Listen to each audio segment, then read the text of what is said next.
Mesdames, Messieurs, peuple congolais, pourquoi le dictateur Denis Sassou Nguesso est-il à départ d'accepter la tenue d'un dialogue inclusif? Et pourquoi faire? Pour commencer, je peux vous informer, c'est des sources sûres, que le moral du clan et même du dictateur est au plus bas. Ils sont pris entre inquiétude, incertitude, la peur des lendemains qui risque d'être difficile. C'est les raisons pour lesquelles vous avez vu ces derniers temps, les mariages princiers, c'est pour impressionner. On parle aussi surtout les procès qui sont en cours et toute cette injustice qui est montée en puissance. En fait, c'est pour utiliser ces moyens de l'État, qui sont les moyens de nous tous. Ces moyens-là, Sassou est venu les trouver. Ils ont été faits pendant l'indépendance, des moyens de l'administration, quoi, la justice, la police, et tous ces moyens de l'État là. Ils sont nos moyens qui appartiennent à tous les Congolais. Mais lui, comme il a pris ça pour lui, donc pour impressionner les Congolais, comme si ça lui appartient. Alors que c'est à nous. À nous, Congolais. Mais quel Congolais? C'est ce que je vais vous expliquer par la suite. Donc, pour info, le moral du clan est au plus bas. Et donc, Sassou Nguesso est inquiet. Il sait très bien que ce pays-là est en train de se détruire, de tomber dans les ruines. Et il ne peut rien faire. C'est comme un médecin qui voit que le malade est là, mais n'a pas ni de possibilité de diagnostiquer ou même de médicaments. Donc, il voit mourir quelqu'un comme ça.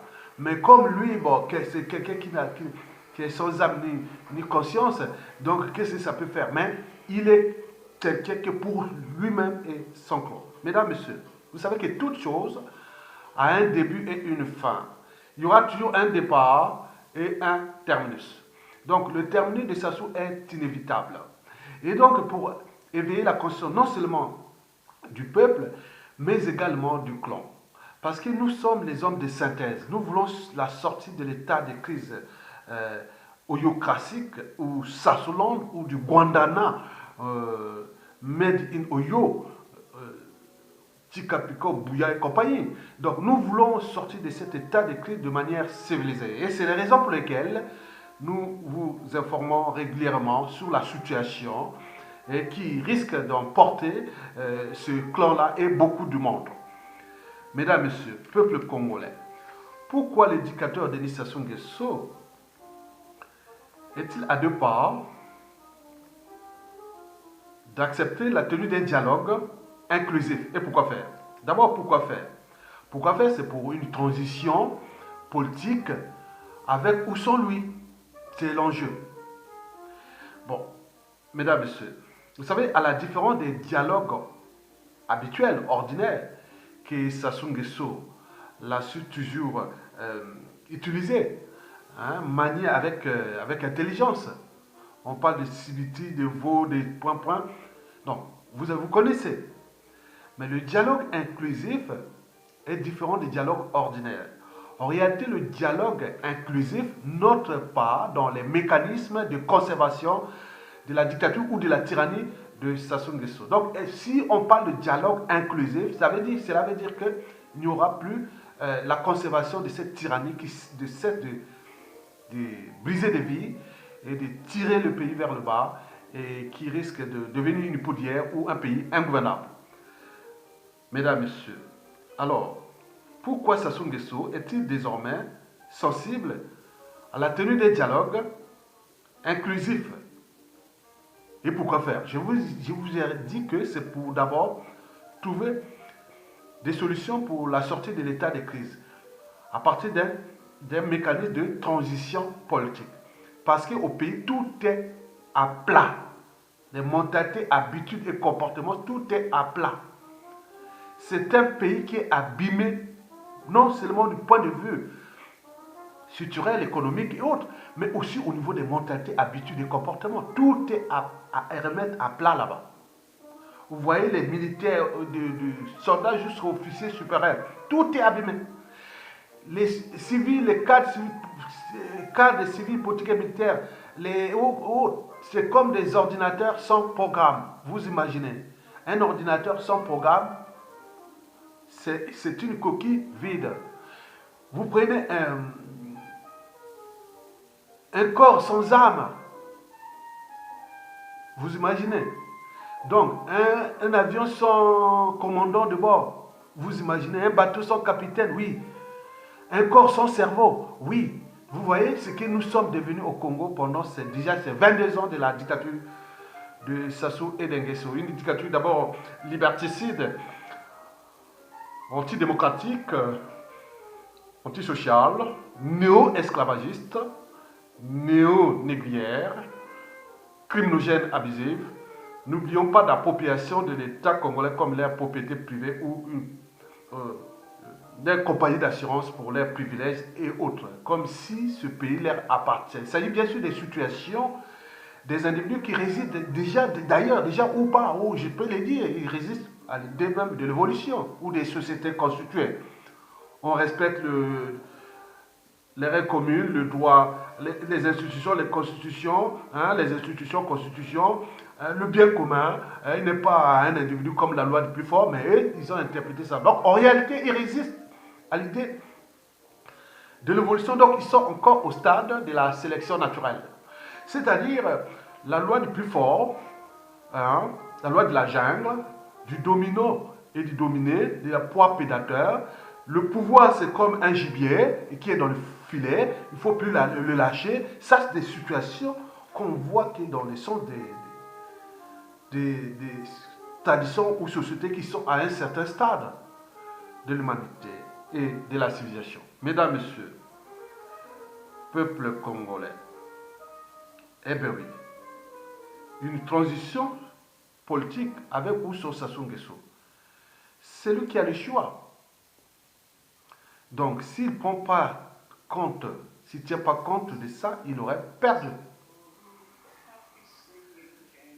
Mesdames, Messieurs, d'abord, pourquoi Sassou Nguesso est-il désormais sensible à la tenue d'un dialogue inclusif? C'est-à-dire, on sort là d'une voie noble et légitime et raisonnable, sans chaos, et on sort dans une période de transition, avec ou sans lui. D'abord, il faut dire que pourquoi Sassou Nguesso est-il sensible maintenant? C'est des informations qui viennent des réseaux et des gens qui travaillent dans l'ombre. Et donc, j'essaie un peu de croiser ces informations et en même temps les décrypter pour nourrir le débat. Donc, la première raison, elle est venue de la France-Afrique. La France-Afrique a tout cherché autour du clan de Sassou Nguesso. Ils n'ont pas trouvé quelqu'un. Parce que comme ils l'ont fait au Gabon, avec Libongo, ou Yadema, au Togo, mais on voit la situation, les chaos. D'autant plus que la situation du Gabon ou du Togo, c'est pas pareil, parce qu'au Congo, il y a eu trop de massacres, de tueries. La géopolitique du Congo, déjà dans la partie nord, où se constituait le socle du pouvoir de Sassou Nguesso, dans la Kivette, cette géopolitique est déréglée. Elle a été dérégulée, déjà dans la Kivette. Entre les tribus de Mboshi, les Kouyou, les Mako, ils ne s'entendent plus. Au moment où ils se sont encore là, mais au moment où ils se tombent, il n'y a personne. Déjà, toute cette famille est souillée. Elle est avariée. C'est Ebola. On ne peut pas amener la crise en crise. La France-Afrique a tout cherché autour du clan, n'a pas trouvé. Et c'est les raisons pour lesquelles ils cherchaient un peu de faire au nord, cherchaient un peu. Donc, tout ce qui est crédible pour le pays, on n'en veut pas. Et donc, les Mboshi sont souillés. Et donc, Sassou Nguesso pense que même un membre, n'importe qui, ça risque d'amener beaucoup de choses encore plus compliquées pour ce pays, qui est déjà victime non seulement de ce clan de Sassou, et aussi de la France-Afrique, et qui est aujourd'hui dans une situation difficile, et qui est aujourd'hui grillé depuis les annonces ou les messages qui passent ici en Occident, déjà avec le vice-premier ministre italien. Vous avez l'Allemagne sur le franc CFA, vous avez la Russie, vous avez la Chine, vous avez plein de gens qui attaquent le franc CFA, la France-Afrique. Elle est en difficulté, cette France-Afrique. Et ça ne va pas s'arrêter, c'est un mécanisme, c'est un processus qui va jusqu'à la fête de la France-Afrique dans ces contrées. Donc si la France ne réforme pas ses mentalités, habitudes et comportements et chercher et déjà anticiper la solution puisqu'on leur a donné les solutions. Mais la France, avec leur mentalité néo-esclavagiste, néocolonialiste, ils croient qu'ils vont encore tenir comme ça. Mais déjà, la matière qui nourrit la France-Afrique, dans les dictateurs, là, ils sont déjà en difficulté. Donc ils le savent. Donc, la France-Afrique cherche quelqu'un pour remplacer Sassou Nguesso. Et il ne trouve pas au niveau du clan. Retenez bien, il n'a pas trouvé. Tout Georges de Mouko, Keba, tout ça, rien du tout, ça va encore amener les cas. Parce que déjà, la géopolitique, je vous dis, la Cuvette, le Nord, avec tout ce qui est arrivé comme climat de méfiance et de défiance, il y a eu trop de massacres, trop d'humiliations, trop. Vous connaissez. Donc, ça, c'est la première raison. Qui Sassou est inquiet. Bon, la deuxième raison, c'est que Sassou le sait qu'il n'y a pas de Congolais en fait. Ce n'est pas un peuple. Donc s'il tombe dans les conditions fatales ou de chaos, il est sûr que ce peuple-là sera spectateur du massacre qu'on va faire ou des règlements de compte, de tout ce qui pourra se passer sur le clan, la famille, autre. Il n'y aura personne pour venir les sauver puisque ce peuple-là, depuis le hold-up électoral, et jusqu'à nos jours, même le génocide dans le peuple, personne n'a réagi. Donc, demain, ça peut être possible parce que dans la règle d'or, ne faites jamais à autrui ce que vous ne souhaitez pas qu'on le fasse sur vous-même. Donc, nous sommes dans le monde des causes et des conséquences. Donc, comme on dit, l'histoire se répète, ça peut se répéter dans les conditions d'un peuple comme ça. En réalité, ça sous le sait que les Congolais ne sont pas un peuple. Donc, le problème est au niveau des cadres civils, politiques et militaires, des officiers. Le peuple, le pouvoir est là-bas. Donc, ils cherchent tous les réseaux, que ce soit au nord, au sud, à l'est, à l'ouest, là où ils mettent toute cette intelligence pour comprendre. Parce qu'en fait, on n'a plus de peuple. Donc, les gens, le peuple congolais, pour eux, ils ont simplement de s'indigner ou d'aller venir comme des moutons, aller voter ou pas, ou autre. Donc, il n'y a pas. Donc, ils savent qu'il n'y a pas de peuple. Et donc, par conséquent, il peut être dans une situation de vulnérabilité au moment qu'il y arrive une situation qui est déjà inévitable. Bon. Troisièmement,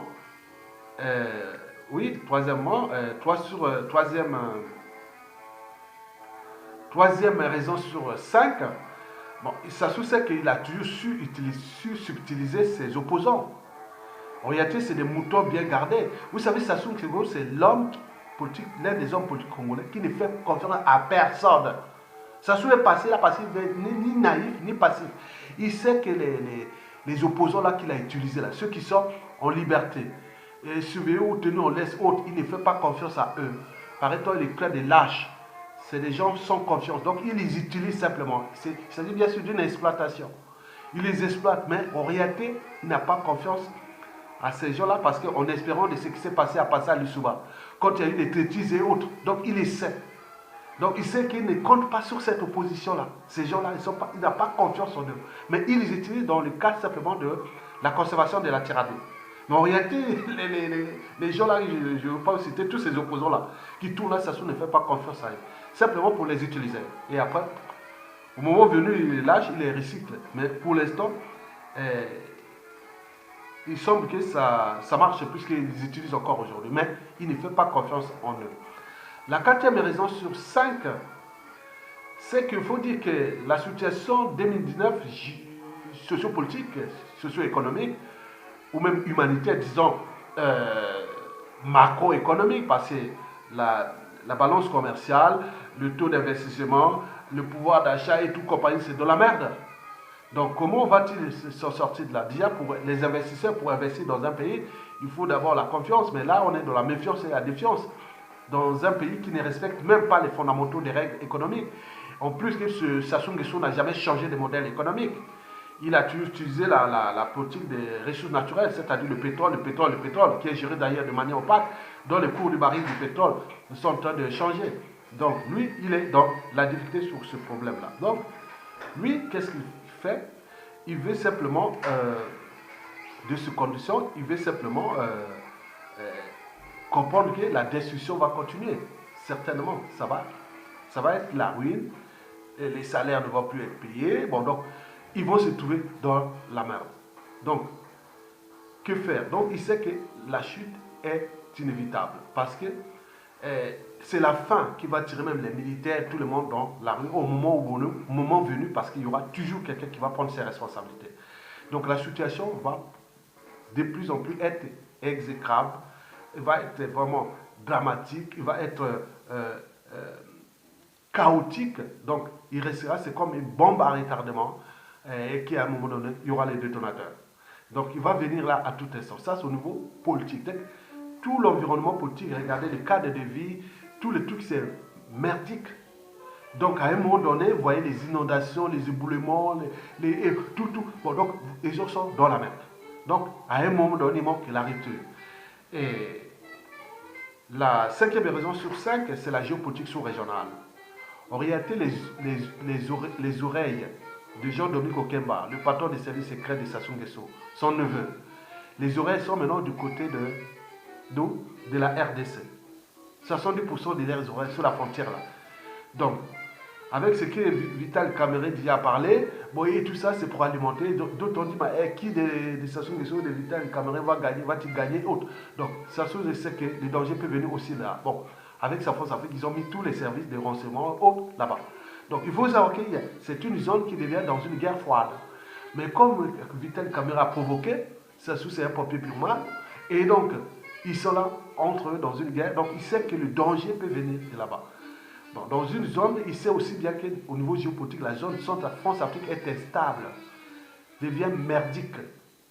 Parce qu'au Gabon, au Cameroun, au Tchad, partout il y a l'instabilité. Ça risque de tenir comme un printemps comme ça qui y va. Donc, vous avez tout compris. Bon, mais non, le problème qu'il a, que nous avions, notre problème, c'est justement cette opposition de merde. Et qui aujourd'hui, Sassou Nguesso n'a pas confiance à cette opposition parce qu'il sait que c'est comme les amis du net. Ça tourne souvent avec le vent. Et donc, là, il sait que ces gens-là, il ne fera jamais confiance à eux. Donc, Sassou Nguesso souhaite aller au dialogue, mais aujourd'hui, la peur des dictateurs, c'est d'abord les diasporas congolais d'étrangers, surtout d'Occident. Les leaders d'opinion dans les médias et aussi sur Internet, sur tous les réseaux de l'ombre.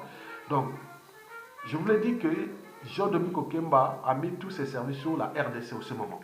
Il regarde ce qui se passe avec les annonces que Kamerhe avait déjà dit. Est-ce qu'il s'agit d'une diversion autre?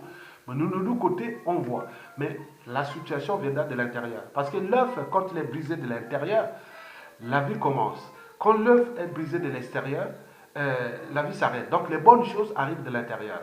Donc la situation va être le mélange de tous ces indicateurs, de tous ces détonateurs qui vont peut-être entraîner d'ici peu de temps le régime. Et le régime est déjà au courant. Donc il sait que tout peut chambrer à tout instant. Et donc Sassou Nguesso le sait. Donc bon, ben, pour certains, vous savez la situation du jaguar, quand il est là. Et même chez nous, la panthère, ou le léopard, chez nous, en Makwa, on appelle ça ngoué. Ngoué. Hein? Ngoué. Donc, attention. C'est toujours par surprise. Donc, les gens compliqués, ils peuvent l'attraper par surprise. Et donc, pour éviter les chaos annoncés, Sassou le sait, il a peur, il ne sait pas comment faire. Donc, il n'y a pas aussi au niveau de l'opposition des propositions concrètes pour dire non, comment on peut faire pour sortir là, parce que Sassou Nguesso le sait que la situation va être difficile à cause des raisons précitées. Mesdames, Messieurs, 2019 va commencer par les rapports de force qui sont là. En ce moment, ils sont à 60% du côté du régime et du tyran, à 40% du côté du peuple. Donc, on était plus bas. Donc, ça monte au fur et à mesure. Donc, il y a des fluctuations. Il y a des moments où on est 50-50. Et après, à un moment donné, il y aura une rupture. Donc, pour anticiper, donc nous informons le régime et l'opposition de prendre leurs responsabilités.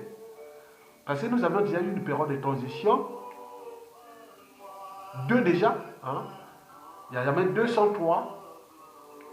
La première, c'était entre 1991 à 1992, cette transition a été très vite. On est arrivé à une élection présidentielle, on voit la suite.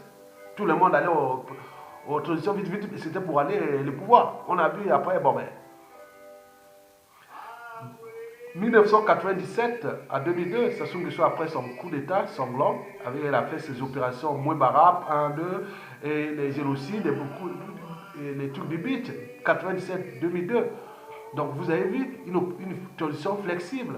Mais ça, c'était une transition de la conservation de la tyrannie. La première était celle de mettre les gens pour prendre le pouvoir. On était à face des soifés des pouvoirs qui voulaient vraiment prendre le pouvoir et autres. Donc nous voulons éviter celle de 91 qui était seulement pour aller prendre le pouvoir. Et celle de 97 à 2002, c'était celle de conserver la tyrannie et nettoyer et tuer les gens. Or que nous voulons une troisième transition qui sera là de la restauration de l'État. Parce que tout est abîmé, je vous l'ai dit. Donc, la restauration, oui. Donc, cette transition va-t-il se passer avec ou sans Sassou Nguesso? Monsieur Sassou Nguesso qui est devenu monsieur 3%, donc on ne peut pas faire une transition pour restaurer un pays avec quelqu'un qui a 3% qui sera la tête d'un pays. Non, ce n'est pas possible. Donc Sassou a trois choix. Ou premier choix, continuer jusqu'en 2021, le pays ruiné, en destruction, avec tous les risques qui sont là. Et va-t-il arriver en 2021? Moi, je pense que dans 97% des cas, il ne sera pas possible, d'où l'idée d'anticiper.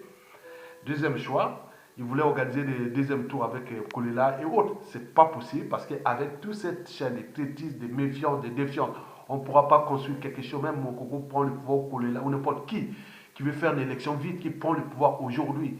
C'est la voie ouverte vers la trahison et l'Issouba puissance 10, 15, 20.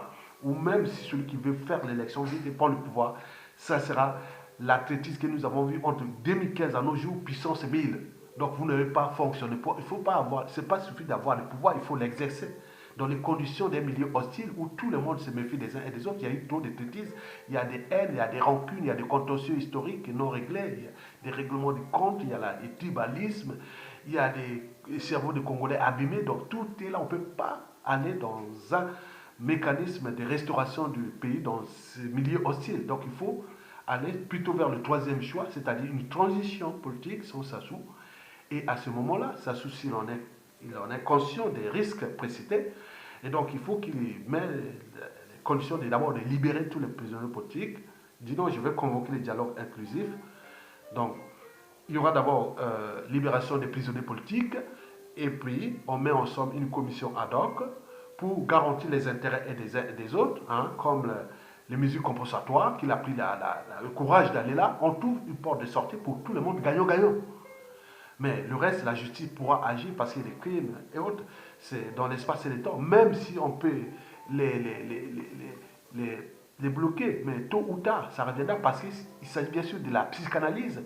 Il y a des enfants, il y a des parents, il y a tout le monde qui est là. Demain, ça peut revenir par un autre individu qui pourra faire pire que ça sur les autres. Donc, évitons ça, commençons déjà par travailler là. Donc, libération des prisonniers politiques, commission ad hoc pour travailler ensemble. Si on arrive dans un consensus, pas de compromission, un consensus. Voilà pour le côté Sassou, côté peuple, côté résident, autre. Et après, on rentre dans, convoque les dialogues inclusifs, on met toutes les conditions d'une transition et le président de transition peut prendre la responsabilité et de nommer son premier ministre, gouvernement de transition, assemblée constituante au conseil de transition et à ce moment-là, les gens vont se mettre au boulot dans une transition qui pourra être flexible. Hein, donc d'abord de faire le bilan de ce qui s'est passé depuis 92 à nos jours, de manière civilisée. Deuxièmement, récupérer, repenser le Congo. Troisièmement, repenser aux institutions nouvelles. Et quatrièmement, mettre les élections nouvelles dans une république ou un pays qui sera peut-être une nation fédérale ou déconcentrée ou autre. Donc, vous avez tout compris. Merci beaucoup et à bientôt.